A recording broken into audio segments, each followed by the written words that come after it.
On dit souvent que l'allemand est très compliqué. Moi, je trouve que c'est plutôt logique. Et j'aimerais te le démontrer à l'aide de cette vidéo autour des 10 noms de médecins en allemand qui sont tellement plus simples qu'en français. On va regarder ça ensemble, mais avant de commencer, je t'invite à télécharger mon guide pour apprendre l'allemand en 5 minutes par jour grâce à la méthode des 5 lions. Il suffit pour ça de cliquer sur le lien qui est en dessous de la vidéo, sur la description ou au-dessus si tu es sur Facebook, et de remplir le formulaire avec ton prénom, ton adresse email, je t'envoie tout ça dans ta boîte de réception. Est-ce que tu t'es déjà abonné à ma chaîne YouTube? Si tu apprécies les genres de vidéos que je produis, eh bien abonne-toi en cliquant sur le bouton rouge ici, et comme ça tu recevras une notification. Tu peux aussi pour ça cliquer sur la petite cloche qui s'affiche et pour recevoir des notifications à chaque fois que je publie une nouvelle vidéo.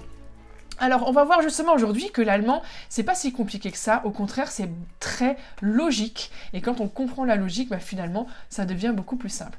On va voir aujourd'hui donc des noms de médecins qui sont vraiment beaucoup plus simples qu'en français. Tu vas voir. Le médecin en allemand, comment est-ce qu'on dit? Tu connais peut-être déjà ce mot-là.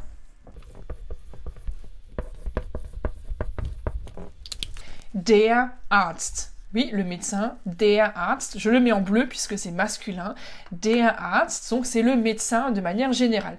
Maintenant, les Allemands peuvent faire plein d'autres mots grâce à cette technique de Lego dont je parle aussi souvent, parce qu'ils prennent des briques et puis ils forment des Lego avec ça, ils forment des constructions avec différentes briques de Lego. Avec la brique Arzt, on peut ajouter d'autres briques pour du coup préciser de quel genre de médecin il s'agit. Donc par exemple, si on prend le médecin des yeux, en français on dit l'ophtalmo, c'est ça. Donc les yeux ou l'œil en allemand, eh bien c'est de genre neutre, donc on va dire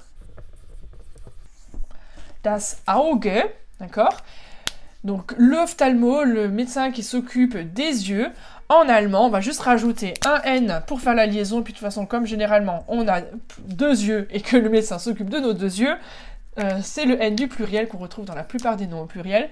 Augen, Arzt. Donc bien sûr, le A n'aura plus la majuscule, mais on va l'écrire ensemble. Je mets un petit tiret ici, c'est ce que font aussi les Allemands, pour préciser que c'est le médecin. Donc le médecin des yeux, Augen, Arzt. Et donc on va écrire ça ensemble, d'accord? Tu as bien compris qu'en fait, ça va s'écrire comme ça. Augen, Arzt. D'accord? Der Augenarzt. Et comme c'est toujours der Arzt au masculin, eh bien même si c'est das Auge, neutre, eh bien quand on le met ensemble, der Augenarzt, c'est toujours le dernier mot qui définit le genre du mot en entier. Donc Augenarzt, ça sera quand même toujours der, toujours masculin. Alors maintenant, si on a un médecin, là on a l'ophtalmologiste, l'ophtalmologue, peu importe. Oh, ces mots ils sont tellement compliqués en français, c'est tellement plus simple en allemand.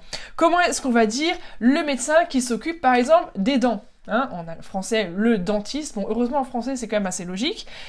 Comment est-ce qu'on va dire en allemand la dent? Est-ce que tu sais comment on dit? Der Zahn, d'accord? Donc le dentiste, c'est der Zahnarzt, le médecin des dents. En français, on a un nom aussi, à chaque fois, alors il faut connaître le latin pour comprendre, dermatologue. Qu'est-ce qu'il fait le dermatologue? Il s'occupe de tout ce qui est les problèmes de peau. Comment est-ce qu'on dit la peau en allemand? Die Haut, la peau.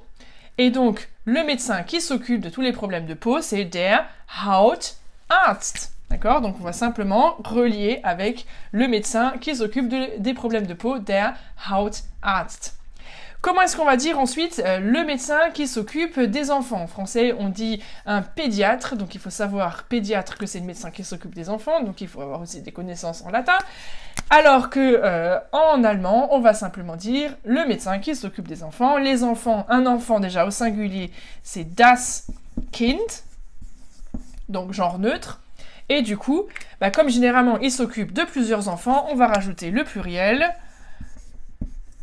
Der Kinderarzt, d'accord? C'est le médecin qui s'occupe des enfants, des problèmes concernant les enfants. Der Kinderarzt. Comment est-ce qu'on va dire le mot barbare en français? Le gynécologue qui s'occupe donc de qui? Des femmes. Donc la femme, die Frau. Le médecin qui s'occupe des femmes, donc le gynécologue. On va lui mettre aussi un pluriel, die Frauen. Et du coup, der Frauenarzt. Ok? C'est logique en fait. Allez, on peut continuer parce que je vous en ai trop promis 10 aujourd'hui. On en a déjà 5. Est-ce que tu vas trouver les suivants? Alors, un que moi j'aime énormément, en français on a l'ORL, mais alors il faut savoir ce qui se cache derrière les lettres ORL. Les Allemands ont aussi ces 3 lettres. Der Hals, le cou, die Nase, le nez, das Ohr, l'oreille, et donc pareil, on rajoute les pluriels. Hals, Nasen, Ohren, Arzt. Hals, Nasen, Ohren, Arzt. Donc c'est le médecin qui s'occupe de tout ce qui concerne le cou, le nez, les oreilles. Au moins tu sais chez qui tu vas quand tu as un problème à cet endroit-là. C'est tellement plus logique, plus facile à comprendre. Alors je vais t'en rajouter encore quelques-uns. On a le médecin de famille. C'est le médecin qui vient à la maison. Der Hausarzt, das Haus, la maison, donc le médecin de famille, le médecin qui vient à la maison.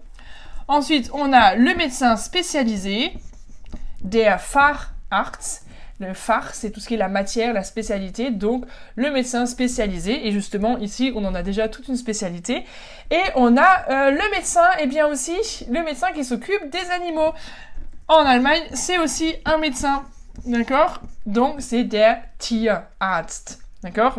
Das Tier, l'animal. Donc le médecin qui s'occupe des animaux, der Tierarzt. Et enfin, un médecin que je ne te souhaite pas de devoir rencontrer un jour si tu vas en Allemagne, c'est le médecin qui s'occupe de toi quand tu es en danger, die Not, le danger, et donc der Notarzt, c'est le médecin qui vient généralement avec l'ambulance et qui t'emmène à l'hôpital. Donc je ne te souhaite pas de devoir rencontrer ce médecin-là en Allemagne, mais qui sait, au moins tu sauras que c'est der Notarzt.